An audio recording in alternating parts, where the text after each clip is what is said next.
বন্ধুসকল এইটো আছিলে যোৱাকালিৰ ভিডিঅ' এডিট কৰা হোৱা নাছিল বুলি আপলোড কৰিব পৰা নাছিলোঁ। বন্ধুসকল বৃহস্পতিবাৰ দিনটোৰ সকলোৰ কাৰণে শুভ হওক। আৰু ৰাতিপুৱাই গা পা ধুই আগতে ঘৰৰ কাম বনখিনি কৰি লৈ গা পা ধুই কৰি ল'লোঁ আৰু চিৰাগৰ কাৰণে অলপ টিফিন বনাই কৰি ল'লোঁ। আজি বিহুৰ বন্ধ শেষ হ'ল আৰু তাৰ কাৰণে আলু পৰঠা অলপ বনাই কৰি ল'লোঁ। আৰু চিৰাগৰ পাপাৰ অফিচ বন্ধ আৰু চিৰাগক মেয়নিজ দি পেলাই অলপ আলু পৰঠা দি দিলোঁ, চচ নাছিলে।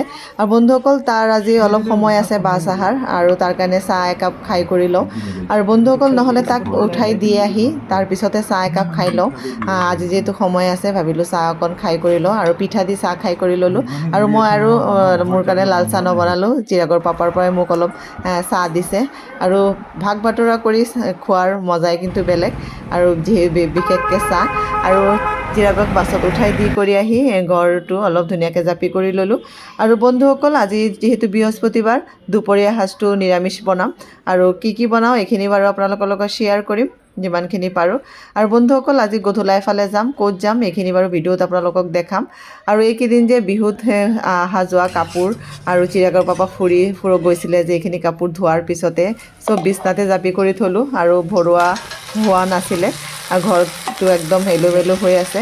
আৰু বন্ধুসকল এতিয়া চিৰাগৰ পাপা নতুনকৈ আৱিষ্কাৰ কৰা এটা চব্জি আজি খাম ভাবিছোঁ। আৰু বিলাহী দি পেলাই ভেন্দি মই কেতিয়াও খোৱা নাই, আজি খাম। আৰু খাবলৈ কিন্তু সঁচাকৈ বহুত ধুনীয়াও হৈছিলে, মই যিহেতু ভইচটো পিছত দিছোঁ।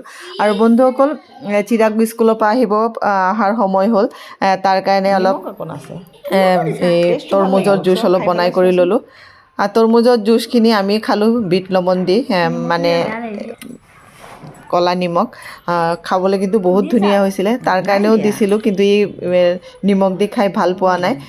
আৰু এতিয়া দুপৰীয়া সাঁজটো সোনকালে খাই কৰি লওঁ। পাপৰ ভাজিছিলোঁ আৰু বন্ধাকবি অলপ বনালোঁ আৰু লগতে আলু পটলৰ তৰকাৰী বনালোঁ আৰু দাইল আৰু ভেন্দি ভাজিটোতো দেখালোৱেই। আৰু বন্ধুসকল খোৱা বোৱাৰ পিছতে অলপ গা পা ধুই কৰি আকৌ গধূলা ওলাই কৰি ল'লোঁ। আৰু বন্ধুসকল মই আহিলোঁ বৰনামঘৰৰ আজি ভাগৱত পাঠ, আৰু ভাগৱত পাঠ কৰিব একদম ভাইৰেল হোৱা এজনী আইগৰাকী মন্দিৰা ভৰালী, তেওঁৰ মুখত আজি ভাগৱত পাঠ শ্ৰৱণ কৰিম আৰু মোৰ লগতে আপোনালোককো শুনাম বাৰু। আৰু মই বেলেগ এটা ভিডিঅ' শ্বেয়াৰ কৰিম। আৰু বন্ধুসকল ৰাতিও হ'ল, এতিয়া ভাগৱতৰ পিছত ইয়াতে আমি ৰাতিৰ সাঁজটো খাই কৰি গ'লোঁ। আৰু এই বৈকুণ্ঠৰ প্ৰসাদ কিন্তু খাবলৈ বহুত ধুনীয়া হৈছিলে। বন্ধুসকল আজি ভিডিঅ'টো ইয়াতে শেষ কৰিলোঁ। ভাল লাগিলে লাইক শ্বেয়াৰ আৰু ছাবস্ক্ৰাইব কৰিবলৈ একদম নাপাহৰিব। আৰু আজি ভিডিঅ'টো ইয়াতে শেষ কৰিলোঁ। Bye bye.